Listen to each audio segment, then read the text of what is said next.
Mike, welcome to the shop. For those that don't know me, I'm Dave, ex-Nissan, Pirelli, and most recently ex-eBay Motors employee. Welcome to my shop.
We're about a week away from opening. Yeah. But we're just setting up all the car garage art. I have these posters laid out. They're gonna go on a wall on one side that has a lot of my favorite car, motorsport, memorabilia, merch, and stuff like that. See, we have a bend pack lift. This is all part of a bigger system that we're gonna be doing dry ice blasting for reconditioning cars.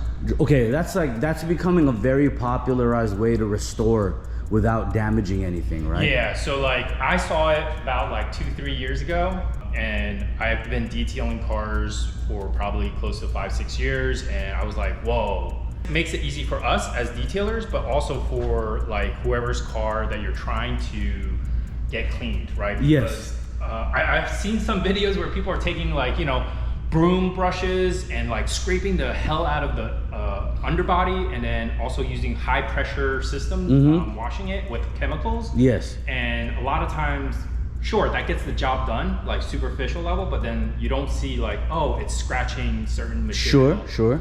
Whereas the dry ice is more, it's a fine balance. It gives it the delicate touch while getting the cosmoline or the road grime that's been built up for 10, 15, 20 years. That gets stripped off without really affecting the metals or the plastic. Is that what that is for? Yeah. That is for the dry ice? Yeah, so we have this massive compressor. Obviously, for those that know, you need a lot of air flow to power the dry ice machine. And then you also need this desiccant air dryer. They kind of go hand in hand. You gotta have super, super cold, dry air, no moisture at all, because again, it damages the machine. If not, damages the car. Dry ice blasting for engine bays, under anything. Yeah. Anything a client wants. Yeah, so essentially we also do bio cleanup. So what that means is if somebody throws up in your car or somebody, anything like that, because sometimes chemicals can do it a pretty good job, but then you're oh, it's working with Alcantara or it's some kind of material. You said bio cleanup, B-I-O, bio cleanup. Okay, so so somebody watching right now who's had a car detailed, who bought an extractor, how is that different than them steaming, brushing, and extracting? Steaming, extracting, or using chemicals, a lot of times that will get it cleaned up. However, it does maybe sometimes, because you're agitating the material, you're damaging it. Okay. Especially older cars, anything that's classic vintage. So this is where dry ice can come in, delicately remove the surface level stuff. I've watched videos of them dry icing material, and it's fascinating. You guys been seeing that with the dry icing. Obviously, we've seen undercarriages, LCAs, and oil pans and undercarriages getting cleaned up, and it just blasted off, and you just wipe it.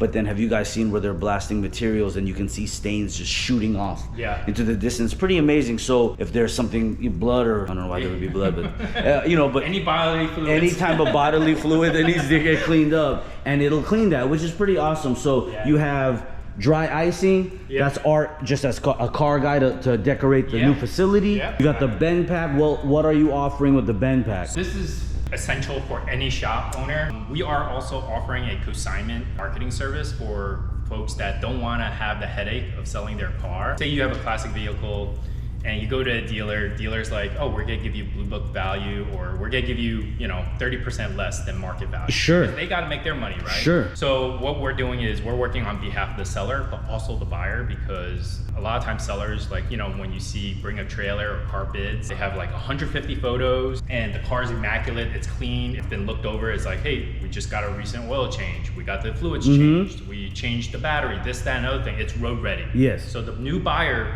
has a confidence in saying, oh, it's already pre-purchase inspected. Okay, so your bin pack isn't just to work on your own vehicles, Yeah. but you'll use it for the dry icing when it's up in the air. You'll use it to do the inspections for people utilizing your services for consignment. Yeah. Okay. Exactly. Yeah, I mean, there you go. If for your own stuff and for the clients, you get a car all the way up in the air and everything gets easier. Exactly. That's awesome. So it's all done in one place. We will clean the car, detail it, get it ready for photos. Yeah. And we'll also make sure it's mechanically, up to date, all that good You stuff. know what's crazy is you have room to put like 3 of those. You could just go, whether the storage ones right here or the ones to wrench. There's a lot of space in here. That's a future plan. So just to give you guys a little bit of insight, like this idea of mine has been brewing for the last 20 years. So it's been a long time in the making. In the last 3 or 4 years, been looking for a location like this to house the cars, to have the lift, to be in a great location. We're just 15 minutes outside Philly. I am a big fan and enthusiast of classic cars, meaning anything from the late 80s and 90s. Yes. You guys, he hasn't really stated it bluntly, but I'm gonna just say it. When he said house the cars, these are all his cars. Okay, so you want to talk about a low-key dude and a low-key collection where you have a right-hand drive NSX on Advanced Sienna Generation 2s, one of my favorite old school wheels. You have Aero Kit, but a real right-hand. You have an R34. Is it a GTR or GTT? GTT, so the badges are coming off. This one came, one of the first few 1998 GTTs that came in the States. Yes. And it's in active red. It has, I would say, the half GTR kit. It's just missing the quarter panel. Yep. There you go. 98 GTT. You're gonna finish the conversion of the GTR, everything. These projects, I have a 3-year-old son, and thinking about the future, hopefully if he loves cars, like this is really all for him. Well, and the thing that's amazing about something like this is, I mean, when you go crazy, we're gonna get to the Mark IV, but when you do some of these things, a refreshed, active red GTT converted to GTR, who knows what that'll be worth in a pristine type condition in 20 years. It could be your retirement, it could be an investment for him, because the values are just up in the air. So, the business hat of mine, sure, I could have sold these cars, upgraded to a Porsche, to this, to that. Upgraded to a Porsche. I'm gonna put that in quotes. I just saw the market, how it's trending. I talk to a lot of folks, I do a lot of research, and just seeing like what people are selling. And mind you, like Facebook Marketplace or Car Gurus or even like, Bring a Trailer, that's only one half of it. Haggerty has like, its annual booklet letting you know, hey, if it's concourse level, if it's fair condition, this is what you expect to pay for the car. So you group all that in together to, get a sense of, okay, should I keep this car? Should I sell it or whatnot? So a lot of these are, a personal connection of mine. Like, I grew up watching these cars, playing in Gran Turismo. Sure, with the JDM cars, right? But what about this particular M3? So one of my first cars was a BMW E39 525i. I didn't have a car in high school, and only until I went to college that I got a car. And some people might say, well, you got a BMW. I really had to work for it. So, like when everybody was like partying and like having their summers off, I was at my parents' restaurant working, like mopping the floors, cutting onions and all that. Oh, so your family had a... we had a restaurant in New York. My parents are long retired now, but from like the age of like 11, 12, all the way up into college, I was working at that restaurant like most weekends, most of the summers. Sure. Did you also learn how to cook? Yeah. So you did everything? Yeah, that's like my secret skill is like I can do pretty much the entire Chinese menu. Sure. Well, real like the American stereotypical Chinese menu, right? Yeah. So anything that's like you see on Panda Express. Like all the lo meins and the chickens and things like that. Hey man, that's good. Yeah. You were working hard for that 525. Yeah. And then you were like, when you got older, you're like, let me get an M. The funny thing is that I wanted an Evo because I went to college around. Well, like an 8 or 9? An Evo 8 or 9? Yeah. I went to college at 2005. That's when the Evo came overseas, and that was like, I was like, oh, all-wheel drive, 300 horsepower, let's go. Yep. You know, went to the dealership myself, worked with the sales guy, got everything drafted up. I'm like, okay, I just need my dad to co-sign because I was, 18 at the time. Oh, and he wouldn't do it? Oh no, my dad came. Hell yeah. But then what happened was everything was converging at like the sales table, right? And the sales guy go, oh, I can't get it to you for that deal. So I was like, dude, that was my first experience understanding the dealership, like the bait and switch. Yes. Because look, I was fair. I think I knocked off like $1,000 off of MSRP, and at the time everybody was kind of marking them up. And the salesman wouldn't take the deal. And when my dad was there ready to sign, he goes, no, it's MSRP plus 1,000.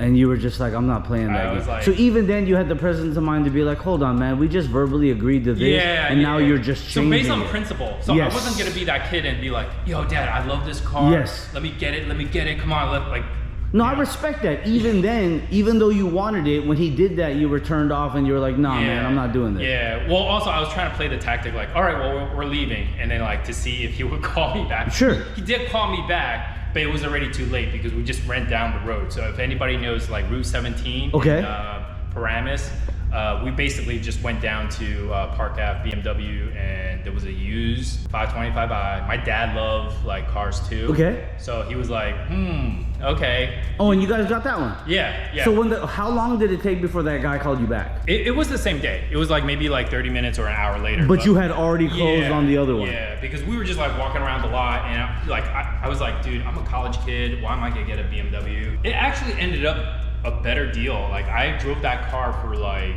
7 years. Yeah. Put like 75,000 miles on it or something like that. It was a great car. I mean, like I had really great memories. The one car that's not here is an E39 M5, which is parked outside. I saw it outside. Yeah. Okay. Is that the daily? Yeah, because that's the only one that had an M5. That's the daily. I like it. That's the golden era of those cars. Oh yeah. That body shape is so good, man. Yeah. If you're an enthusiast, you will remember Clive Owen and the BMW short films. Yep.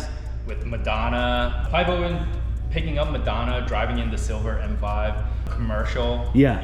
Where there was the land speed record rocket that was in the desert, and the filming of that car, I believe it was the M5. Are those the commercials and short films that made you want those cars? It definitely impacted me. Yeah. The option videos from Japan, and then Top Gear. Sure. You know what's crazy when you mention that is, I mean, Mark IV Turbo Supra. We haven't even gotten to this. Right hand NSX, GTT. Yep. You got a US M3. Yep. Then we got the M5 outside. We haven't even talked about the R32 and the Defender. The M5 that's outside, the funny thing about that is I had a friend of a friend. We were all hanging out one time, and his friend had an M5 that was like Dinan built. Is it Dinan or Dynan? Dynan. It's Dynan. Yeah, Steve Dynan, yeah. It is Dynan? You're 100% sure? Because that's how I pronounce it. Maybe it's the East Coast thing. Okay, comments. Is it? I've been told it's Dinan. I've been told it's Dynan. I always grew up saying Dynan. And then one day I had a Euro DTM guy was like, no, it's Dinan. I'm like, okay. But I thought Dynan sounded better anyways. So he says Dynan. What is it supposed to be? But we ended up being at a light next to a guy on a motorcycle. So not like a built Hayabusa or anything, but it's still a crotch rock. It's still a motorcycle. And he was like, watch, dude, I'm probably not gonna beat it, but we're in a big body black sedan. And when he told me to roll the window down, and he was like, tell the guy we're gonna go. And the motorcycle guy kind of scoffed because he was like, dude, come on. But he went. Obviously the motorcycle guy didn't full launch it, but he still went. And dude, my friend in third gear was only like a car length behind the motorcycle. And then of course the motorcycle walked. But I was like, we're in like a 4,000-pound sedan, and it did not even remotely get washed. The motorcycle was only like right here while we were going. Dude, it was wild, man. I was like, this is a luxury big body sedan that threw me into the back of the seat when he launched it. And I was like, well, I kind of want one of these, Yeah, I mean, it's the everyday, well-rounded, well-mannered car that, like, you know, when you punch it, it's not scary. Yeah. You know, it's you know what, like most people say, it's well-mannered. You know, for right now, 400 horsepower, people are like, you know. No, that's all you need. Like that's, well, not even all. That's more than what you need. But then, so how do you rate that? You're talking about well-mannered and powerful, etc., classy. How do you rate that experience driving, etc., with this particular M? I mean, obviously, the folks that drive the M3, E46 M3, they love it for the handling. It's a lot more nimble. I think it's like maybe what 500-600 pounds lighter. Less, yeah. So that was a little bit more of a boat. Yeah. No, driving any other sedan, you're gonna feel that. So that is actually on Bilstein. Coilover suspension setup. So, you know, you can take it into jug handle turns at like 60-70 miles per hour, and it's well planted. It has Michelin Pilot Sports, yeah. And that combination right there, and just the geometry of how that car set up, it's really nice. So when you do drive this one, is it far more aggressive to you? It's much lighter, so you feel more confident throwing it into a corner sometimes. Okay. But the extra weight definitely helps you get planted, whereas this, you know, I wouldn't take it way too fast in a corner. Sure. We have the BMWs, and then why an R32? Is it an investment? Is it just the first GTR you ever wanted, or is it all of the above? So mainly because I'll tell you the backstory. Yeah. So I had originally a E46 M3. Yeah. This was back in 2016 time. Actually, I had it for maybe close to 2 years, E46 M3. It was matte gray with pretty much everything you see here, right? The kit, the CSL bumper, the CSL trunk, and the wheels and stuff. That I hydroplaned on the parkway, skidded across 3 lanes, accidentally tapped into a minivan, and that car was deemed totaled. This is my first time dealing with a car insurance that they say, hey, and this is right at the time where the street value of these cars didn't match up to the Blue Book value. For sure. So on the street, you can buy these for maybe 18, 20K. Blue Book value, 10 to 12. For sure. And I hit the front corner, so the headlight, the hood, and that fender and the bumper. Of this exact one?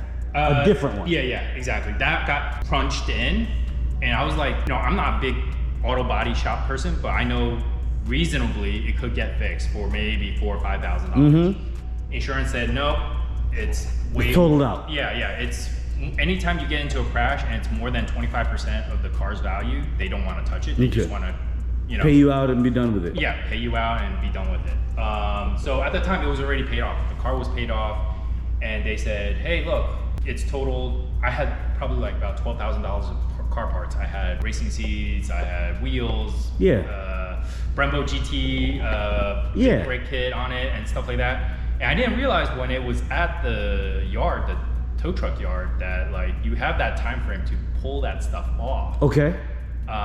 So, you know, I didn't think quick enough. And I just, you know, when I got thinking about it, I was only able to pull the seats out of it. So I have the original seats that I had in that car. Well, is it because other people picked off of it, or because just whatever time you had left, you only had enough literal time to unbolt the seats? It was the timing of the insurance company saying, hey, look, we need to just basically salvage this car. Sure. Like, you know, what did they do? Crush it?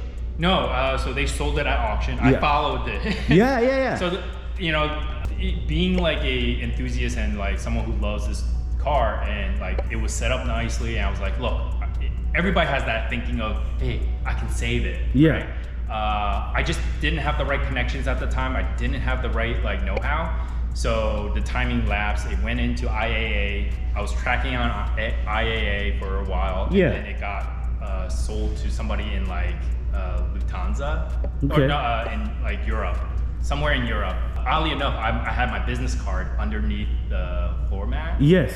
And this kid found me on Facebook. Across the world, like months later. This is so wild. Yeah. So like. And called you? He found me on Facebook. Okay. Added a connection. He's like, hey, by the way, did you own an M3? Out of the blue. I never met this person. Yeah. I don't know him. Looks like a young kid, like 20s. He's like, I think this is your M3. Show me a picture. They took off the, so it was plastic dip, matte gray. He took everything off, kept the wheels, kept everything. He's like, wow, this is a great car. Yeah. Like he bought it from IAA for probably like, you know, cents on a dollar. Sure. And fixed up the headlight, the hood, and the fender. And I was like, wow, great job, you know. So we could have done this back here at like New Jersey, right, with any auto body shop. It was just I didn't have the know-how or the connections. What year was that? So that was back in 2017. Okay. And then fast forward a little bit, that brought us to the GT3, sorry, not GT3, GTR R32. Did you just accidentally foreshadow something? Dude, this, Well, if GT3, he tells me he has a GT3 RS somewhere, I'll be very upset. No, that definitely is in a future plan for a Porsche GT3. Okay. However, the GTR Yes. R32 Yeah. was the successor to the M3. So it was a 7-month battle with Geico Insurance For this one. for like the previous E36 M3 because they only want to give me like $10,000. I said, no. Like, look, and for the guys out there who are trying to slide by and say, look, I got cheap insurance with Haggerty or Grundy or whatever, please make sure you read the contract, make sure you're covered because like now all these cars are like fully covered by Haggerty. Yep. I use Haggerty for my Toyota as well. Yeah, Yep. because it's like when you say it's going to be this value, You have they're an gonna agreed look at- upon value. Yeah, Yes. so- Yes. And yeah, because with Geico, they were like, no, we don't know what you're talking about. I was like, no, I was smart enough. Before I got the insurance, I put a $10,000 addendum into Yeah, it, saying yeah. like, look, I got $10,000 worth of parts. And they were still trying to fight you. Yeah, they said like, oh, that whatever, null and void or whatever, it doesn't count. Really? So I was like, so you either have to return my insurance premium or whatever the difference is of that. Yes. Or pay me out what the car's worth, like, right? It's So how did you end up getting out of that whole situation? Did they do it? I think it's because you just keep on, like, you got to find somebody who's going to be passionate, empathize with you, who's a car enthusiast on the other end that says, Who wasn't oh, just being dismissive and yeah, because you're going to call in, it's someone who's like in the Midwest or somewhere else, and they're going to just say, hey, okay, this is what happened, and then brush you off and say, hey, here's your check. So you ended up getting what you felt like you should have gotten. Fair market value, which was like, you know, enough to cover this car. Okay, so you went from that M3 and you decided my next car is gonna be an R32. Yeah, so, you know, I was just searching around and this, I believe, well, this is a 1990, but the 89 was the first year you can bring it in. Yeah. Right? So it just hit, I believe it was probably over the 25-year rule, but it was an ex-Navy guy in Florida. I got lucky, found him on, I believe, Cars Guru. Yeah. I want to say Cars Guru or eBay. Dropped up a deal, flew down to Florida, did the whole bit, right? Went to his house, visited the car. He said, hey, it has no rust, this, that, and other thing. It did have rust. Yeah, it did have rust, so I was using that as a bargaining, like, negotiation. And you ended up deciding that it was worth it. Yeah, I said it was worth it because it was just surface rust, and And what year was that? So it was literally the same year. So I got 17? the check. Yeah, 2017. I got the check for the Geico for the M3. Had to buy something that was fairly around the same price point. Yeah. A lot of people kick me and also are mad at me because when I tell them the price that I picked this up. Mind you, this was about 7 years ago. Yes, So, before the explosion. yeah, when people found out, wow. Are you willing to say it right now? Yeah, I can say it on camera. Like, I got this car for around 16,000. So. What is this particular colorway and spec? What do you see them going for these days? Right now, I mean, I went to somebody who's well known in the community as a wholesaler. Without looking at the car, was willing to offer me 25. Oh, to just buy it to flip. Yeah. 25, and you paid. Well, okay. Yeah. So I mean, we put some money into this. Of course. Upgraded suspension. But with some love and restoration. Yeah, that's the plan. Yeah. But to keep or flip. To keep eventually. I mean, all these cars eventually will be passed on from an enthusiast to another enthusiast. Okay. My goal, the long, game plan is to work on these cars with my son. So that's why like a lot of them are not in the best condition. Okay, I'm gonna go ahead and address that right now. You guys, we got a Mark IV Supra, right? With a Bomex Big Mouth front bumper. Dude, talk about OG, the Bomex Big Mouth. We've got TE37s, and it looks like it was a survivor of Hurricane Katrina, dude. Why and how has this Supra? So those that know me and people in the neighborhood probably have seen my driveway.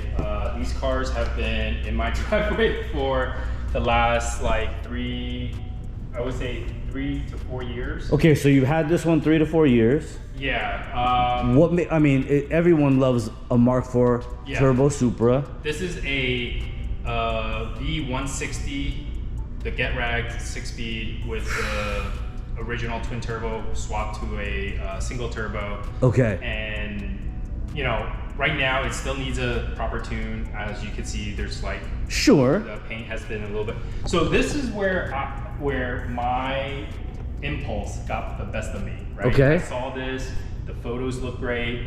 It had a body kit that I love. Had the TE37s. Oh, but it was a little bit more beat up than it needed to be, and you still bought it? Yeah, okay. I still bought it. As some folks know, I buy cars sometimes sight unseen. Sure. I kind of trust like the seller.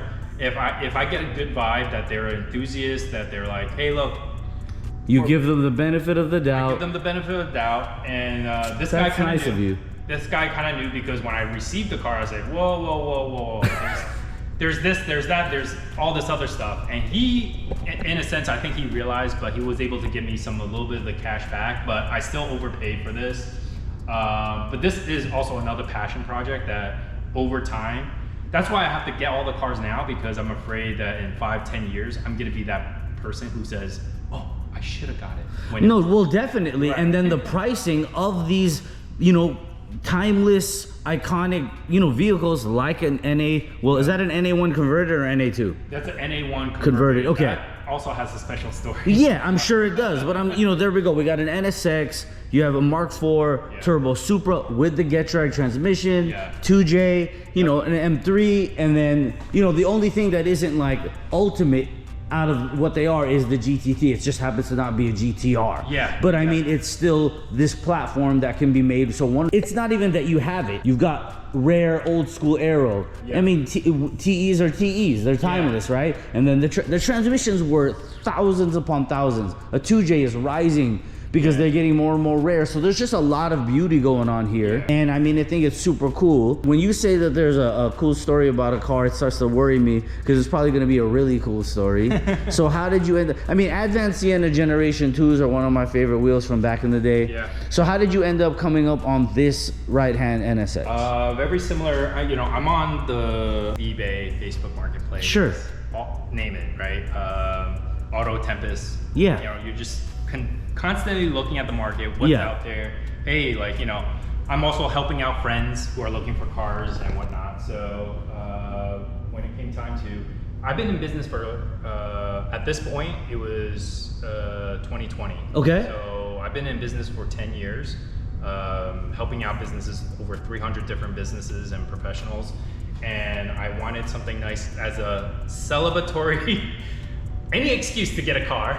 You mean to reward yourself for the grind? Yeah. So, and none of these other cars did that for you? I never had like a quote unquote supercar, and this, to some may be a supercar, but obviously it's not like a Lambo or Ferrari, but definitely has that look and appeal, that curb appeal. Yeah. So just looking at car gurus and whatnot, I stumbled upon this car, and I was like, wow, that's something unique, something different. And I already did it have this arrow on it? Yeah. Okay. So you got it as it is? Yeah. So to let people know, I buy my cars, they're not pristine, they're not concourse level, that's not my style, and I don't have the money to buy. So you like buying the honestly sort of beat up one? Yeah. You can do the restoration on it. If the listing says, hey, it needs a little TLC, as long as it drives and it has all the components, there's no major rust, there's no issues with it. You're open-minded to it. I'm open-minded. I like that. Right? I like that. Because the market. It's always fair, good, better, best, and concourse. I'm kind of in the middle, right? I wouldn't buy a rust bucket, but I need something that, it's drivable and it's presentable. But this car came from Colorado, another JDM seller, and I already had the GTR R32, and it was right-hand drive, so I'm familiar with right-hand drive cars and stuff like that. And I always loved the NSX. Yeah. With like Ayrton Senna heritage, the Honda's racing heritage. It's just a really cool car, and so the Colorado importer, they brought it from Japan as it is, put it up. They didn't try to change anything. Nope. You saw the white on the gold with the arrow, and you were like, okay. Yeah. I like it. Why not? And what year was that? And so this is around the late 2019, 2020 timeframe for this NSX. So why this has a special story, this is actually a advanced flat out wide body kit shop car from Japan, time attack. I have the original listings, I don't have the numbers, but sure. It raced around Fuji Speedway, Tsukuba, I can't pronounce it properly, but Tsukuba? Yeah, and I have the time lapse, but this car feels a lot faster than it really, like the specs are like 320 horsepower. Sure.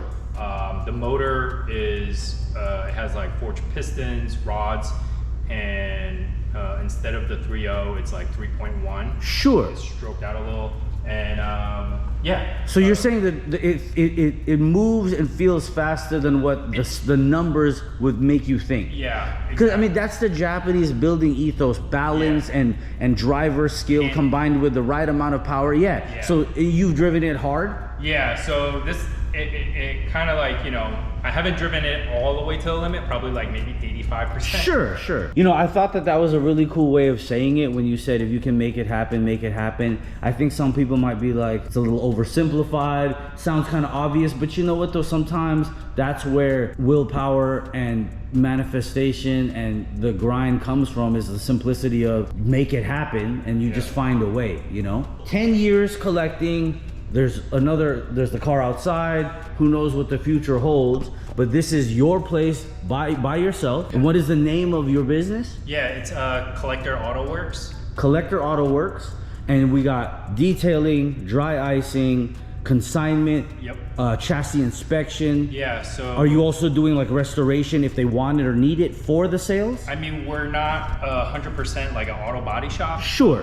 We would kind of pull in all the different specialties to get your car concourse levels. Okay. We do have contacts that will help you with the paint, with like the major mechanical stuff, as well as like restoring your vehicle from its current state to concourse level. Okay, so we have all of those services here, and you're doing a grand opening here in Cherry Hill, New Jersey, when? July 29th on a Monday. We're open all day. There won't be any work actually being done. However, you can book a service appointment with us, but you can come, talk with me, check out the cars, check out the shop. A long time established automotive enthusiast, and with all the histories at 300 plus companies he's helped.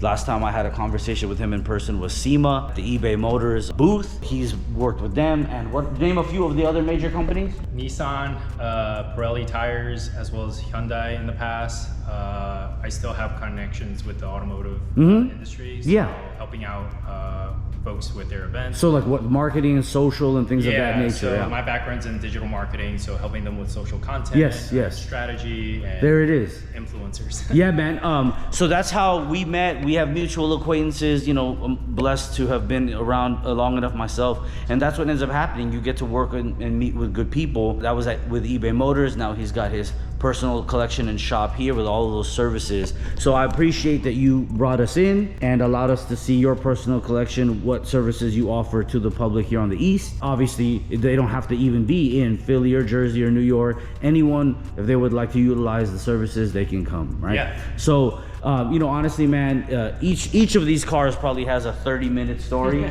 and that's cool, but for the sake of time, I appreciate you having us, showing us the shop space as it comes together, the services, the dry icing, which is a really, really cool thing. What many people would call more than, the average guy's dream collection, man. Appreciate you, man. Thank you for having us here, and you guys keep in contact with David. Where's the best place for people to reach you? Yeah, on social, you can reach to my personal Instagram. It's David Lee Biz, and then Collector Auto Works is the shop. Okay, so for those of you that follow me on IG, I'll tag all of these things in the captions of the post related to this YouTube video. All of you on YouTube, just hit it on the Googles. Yep. And you'll find David and the shop. If you're in Jersey, Philly, New York, anywhere in PA, anywhere, whatever, come on over on the 29th. Yeah, come through. There it is, you guys. Appreciate it. We'll see you guys on the next one. Thank you.